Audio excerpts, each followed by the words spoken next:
JCD Prabhakar வந்து கடந்த ஒரு 20 வருஷமா வில்லிவாக்கத்துல ஒர்க் பண்ணிருக்காரு. ரொம்ப முக்கியமான ஆளு. எங்க கூட சண்டை போட்டிருக்காருங்க. எதுக்கு? நாங்க வந்து அந்த 2015 வெள்ளத்துக்கு வந்து ஃப்ளட் ரிலீஃப் ஒர்க் பண்ணும்போது ஜேசிடி பிரபாகரும் ஒரு பசங்களும் வந்து என்ன பண்ணாங்க, நாங்க டிஸ்ட்ரிபியூட் பண்ற பொருட்கள் மேல ஸ்டிக்கர் ஒட்டி, இந்த ஏரியா எங்களுது, நீங்க யாரு உள்ள வர்றதுக்கு, நீங்க டிஎம்கே ஆளா, நீங்க உள்ளே வரக்கூடாது, வெளில போன அடிக்காத குறை பல இடத்துல அடிதடி லெவல்ல சண்டை வரைக்கும் போயிட்டு போன ஒரு அரசியல்வாதிக்கு அதுதான் அழகு. நான் தப்பு சொல்லல.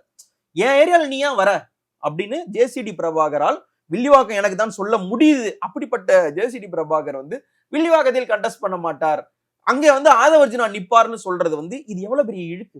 இத்தனைக்கும் அவரை வில்லிவாக்கம் எம்ஜிஆர்னு சொல்லுவாங்க.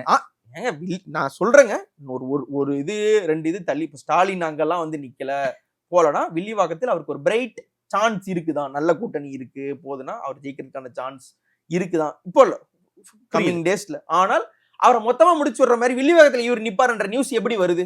ஜேசிடி பிரபாகர் மீறி எப்படி ஜேசிடி பிரபாகர் விட்டுருவாரா? நீங்க போங்க வில்லிவாக்கத்துல நில்லுங்கனே, ஆதவண்ணே வாங்கனே அப்படின்னு சொல்லுவாரா அவரு? அப்ப ஏன் அந்த பாயிண்ட்டுக்கு நீங்க நகர்த்துறீங்க? ஒரு வெட்டரன் ஆள் தானே, ஒரு வெட்டரன் லீடர் வந்து ஜாயின் பண்ணிருக்காருல. அப்ப வில்லிவாக்கம்னா அவரு தான் இருக்குல்ல. வில்லிவாக்கத்துல எங்க பிரபாகரை ஏத்து நின்று நீங்க ஜெயிச்சிருங்க பாப்பான்னு சொல்லணும்ல. அந்த இடத்துல ஏன் ஆதவ் தன்னை திணித்துக் கொள்கிறார்?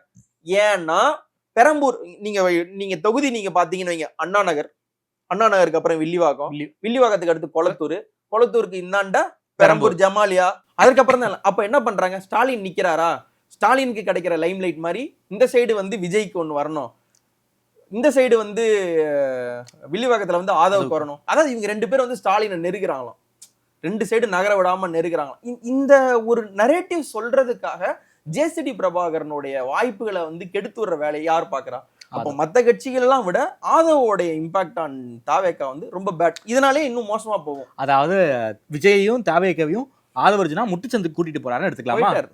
ஆல்ரெடி போயிட்டார். இதுக்கு மேல் பாயிண்ட் ஆஃப் நோ ரிட்டர்ன் கூட்டு போறேன். போயிட்டதுக்கு அப்புறம் நம்ம ஒண்ணுமே பண்ண முடியாது.